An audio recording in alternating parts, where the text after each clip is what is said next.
Hi అండి. గోధుమ పిండితో, బెల్లంతో గవ్వలు ఇలా చేయండి. క్రిస్పీగా, టేస్టీగా చాలా బావుంటాయి. ఈ కొలతలతోటి ఓసారి చేసి చూడండి. ఇప్పుడు నేనొక కేజీ గోధుమ పిండి తీసుకున్నా. అందులో కొద్దిగా సాల్ట్ ఏసుకొని, ఒక పావు కప్పు దాకా నెయ్యిని కరగబెట్టి మనం దాంట్లో ఏసుకొని పిండంతా కలుపుకోవాలి. నెయ్యి లేకపోతే బటర్ తోటైనా చేసుకోవచ్చండి. ఒక 100 గ్రాముల దాకా బటర్స్ ఏసుకోవచ్చు. ఇప్పుడు పిండంతా కలుపుకొని ఒక అరగంట పక్కకుంచుకున్నాక చిన్న చిన్న బాల్స్‌లేసి మనం గవ్వల చెక్కవైన మనం గవ్వలు చేసుకోవాలి. అది లేకపోతే మనం అప్పాలు తీసే జాలితోటైనా చేసుకోవచ్చు. ఫోర్క్ స్పూన్ తోటైనా చేసుకోవచ్చు. మనం అవన్నీ మంచి కలర్ వచ్చేదాకా ఏంపుకొని పక్కకు పెట్టుకోవాలి.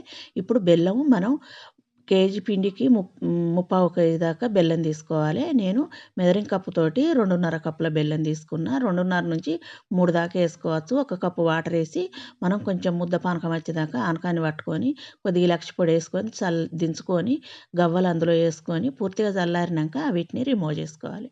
క్రిస్పీగా, టేస్టీగా